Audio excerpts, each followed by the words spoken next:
Hello and welcome to another edition of Luminar Coffee Break. I'm your host, Vanelli.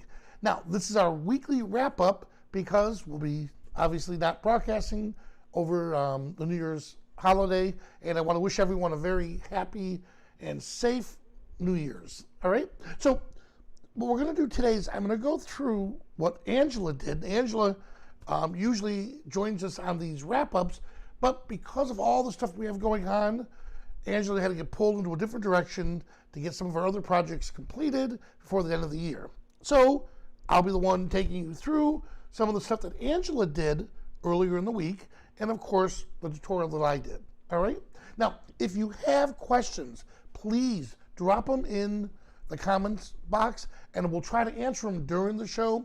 If we don't answer them during the show, we'll try to answer them sometime, afterwards. But please be patient because we have a lot of support questions that we're answering. And if you like what we're doing, please give us a thumbs up. All right? So let's dive right in. So we're going to start with one of these from Angela. So one of the images from Angela. Now, Jessica Cabasi photographed this. Here's the before and after. So here's before and here's after. So what we're going to do is I'm going to show you why it's really cool to add gels to a photo shoot. If you're planning on converting it to black and white afterwards, the gels are going to make it that much more interesting. All right? So let's watch what we did here. I'm going to come over to the edit menu and we'll go to the history and we'll just start right with the original. So this was the original image. There we go. And the first thing I like to do is, and I can't stress this enough, templates. The templates are designed to give you a quick start to your editing.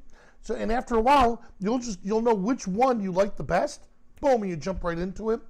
Here, it automatically chose some templates for me. Now, by the way, if you're on a Mac, you could use the gesture mouse to move this side to side. If you have a mouse with a track with a wheel, you could use that. And if you notice what I'm doing is I'm just searching through the different templates that it feels will be great for this image. Well, I'm going to come down here, and I definitely want to look at the black and whites. This soulful one, I'm just falling in love with this. Boom, look at that. In one shot, we went from this to this. Now, let's continue, all right?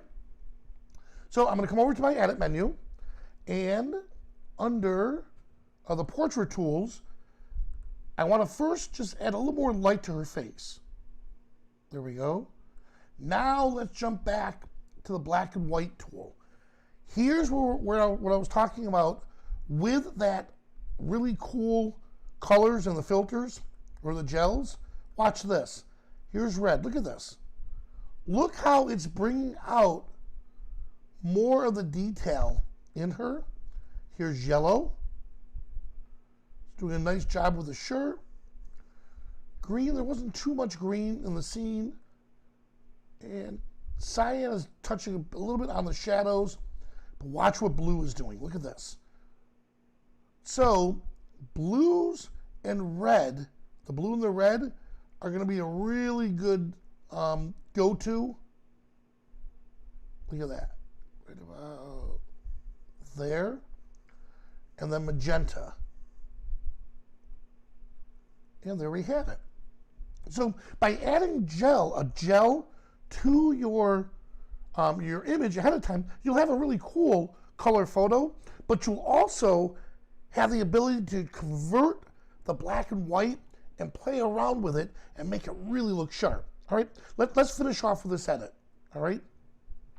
For this here, I do want to come into details, and I like medium a lot. That's almost like sharpening the image, and sharpening is going to increase the blurry pixels within the image, whereas medium details are going to add more contrast. And I have that there. And of course, we'll go to the portrait tools. little flare into the eyes and enhance the eyes a little bit more. And let's see, any dark circles? Yep, look at that. So we'll remove some of the dark circles under her eyes. There we go. All right, that looks good. And one last one, I might as well add a little more skin softening. And we're set. So here we are. Let's go to the original. So here's what we started with. And this is where we finished off. All right. So I like that. That worked out pretty good. Now the next image, what I want to do is the image that I worked with. And by the way, if you have questions about this, hey, Kevin, it's great to see you. If you have questions about what we just did here, please drop that in. So when I go through the second tutorial, I'll be able to answer those questions. All right. So let me get back to the screen. Good. And I'm going to come down. Let's see. All right, here we go. Now let's give this a second for it to redraw or and you're noticing up in here, see how it's illuminating? It's using Luminar blue. That means it's processing and thinking. All right, so here's the original image. And what we want to do is just bring life, more color, back to the image, because the color's going to add life to this image. And I've gotten into these birds. I don't know why. I like adding the little extra dimension or the little extra object to the image. All right. So let's jump back over to edit. And I want to start with the original.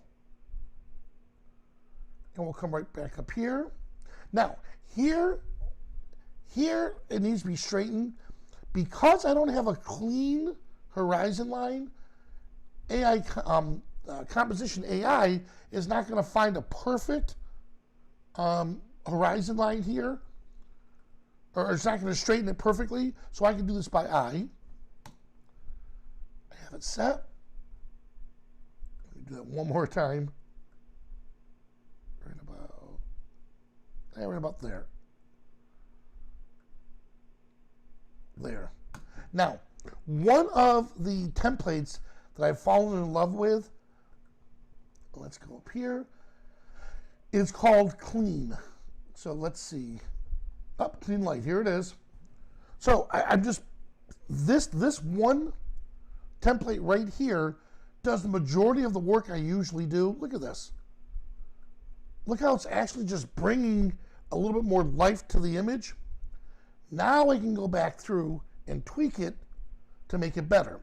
So I'm looking at this and the flag looks really dull, but here's the issue. I'm going to come over here to the local masking. If I apply a global change, meaning I affect the entire image, watch what happens around here. So I do want to increase the vibrancy of the muted colors, which is the flag. And while I'm at it, I might as well add a little more saturation. Well, that's great for the flag, right about here, but it's horrible for everything else. This is where we're going to apply that layer mask. So, or excuse me, a mask. So I'm going to click on the brush tool, and I'm going to paint at 100% opacity. I'm just going to come in here. I'm using the left and right bracket keys just to make the brush larger or smaller. And I just want to paint on the flag. A little side note, if you notice, I'm using a Microsoft Surface Studio huge tablet. So I'm using the pen to come in and draw the area of the mask that I want. This is so much easier than using a mouse. If you don't have one of these, a Wacom tablet is good, or any drawing device. All right. So let's add some structure. Look at that. And look how it already brought out lost color in that flag. Beautiful. All right. Now, again, and by the way, Kevin made the comment, he doesn't know where I never know what colors to change to make my black and white shots better. Yeah, I'll talk about that in a second. Now, what's really cool about everything I'm doing right now is we don't have to go into a set order. We could change up the order any way we want, and we're still going to get the same result. So we don't have to go it step by step by step. Now, what I do want to do is add some life to the background or to the sky. So let's come over to the creative tools. And my absolute favorite cloud is Blue Sky 4. I had to come up with names for these. Look at that. So that right there alone helped add more color to the scene. Look at this. Before, after. There we go. I got a little two-click happy. There we are. All right, I like that. And while I'm here, like I said, I'm really getting into liking these birds. So I can put the birds into place, or add the birds, and then place the object. So I'm going to move them over a little bit. And then let's rotate them just a touch. And let's enlarge it. There we go. Good. And I'll click Place Object to commit it. There we have it. Now, overall, it's looking really good. Let's come up here to Structure. And I'll apply a little structure to the overall image here. And what that's going to do, it's going to add a little more contrast and make the image itself look sharper. So it's going to bring out like hidden details.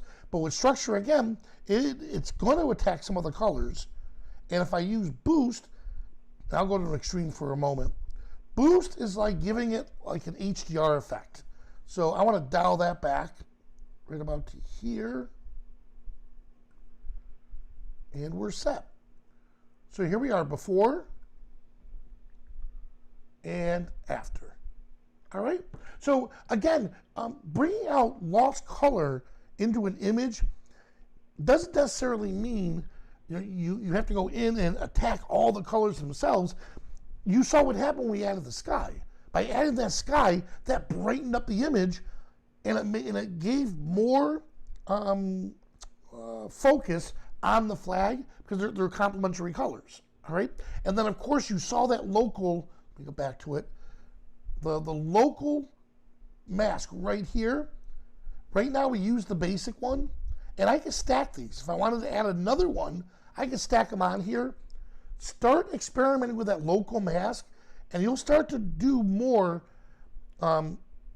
global and local changes. All right, so we have it there. All right, so let's check some of the questions here. Let's see. All right, David says, how do I add more sky objects like I can in Luminar 4? Good, David, I'm glad you brought that up. So if we come over here to the creative tools, here's our sky. Just like, here's the advanced settings. Just like Luminar 4, you can load your own custom skies here, or you could download some from Skylum, and you could show your own custom skies. So here, I don't have any that I added, but what I can do is I'm going to leave that open for a moment, and let me come over here. I'm going to open up another window, and what I like to do is on my local drive, let's see, under my photography, I have assets. Under assets, I do have skies. Let's grab a couple of these California skies. In fact, I'm going to select all of them. And then you just drag and drop them right here where it says Data, Skies, Custom. Now you can have up to 50 of them in there, but keep in mind, the more you put in, the more you're taking resources away from Luminar. It's going to slow it down just a bit. So I like to swap them out back and forth. All right. Now, I just noticed something here. What I did, so in Windows, when I dragged and dropped, it actually moved them. So I'm going to copy all of these again. And I'm going to paste them back where they were so I don't lose them. So if I delete them out of here, I won't lose my skies. So now that the skies are there, it'll take a little while, but your skies will appear. So I'm going to go out of this for a moment. And let's go back into the tool. Let's see if it gave it time to refresh.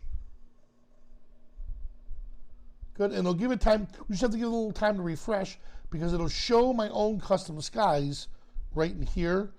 But in the drop-down menu, it'll actually add those to my drop-down menu.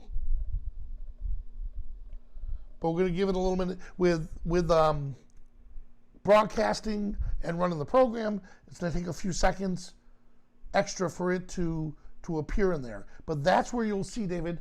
So I hope that answers your question on how you can add more skies. Let me try this right here. More skies to your Luminar. All right. There we go. And let's see.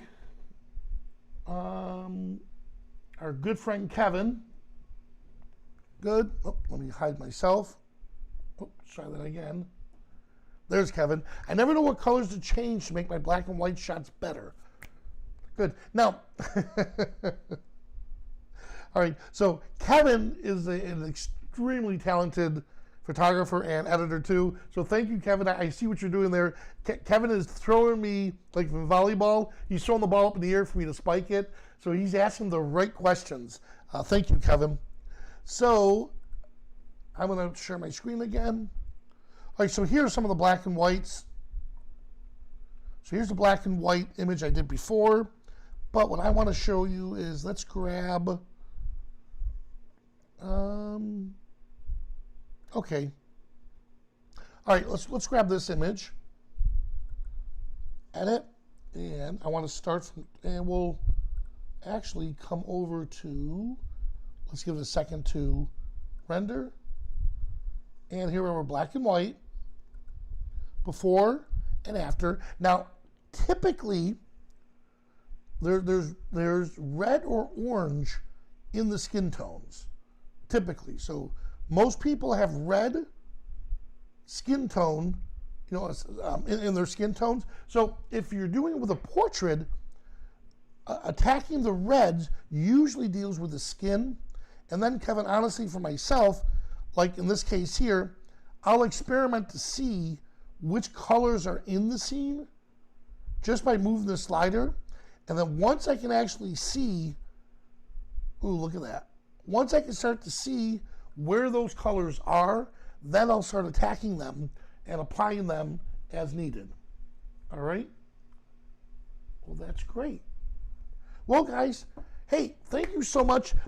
Keep in mind, there'll be no, this is the last coffee break till the beginning of the year, and we'll see you back on Monday. We have a whole lineup set up for January. I can't wait for you guys to see it. All right? So you guys have a healthy and safe new year, and I'll see you at the next coffee break.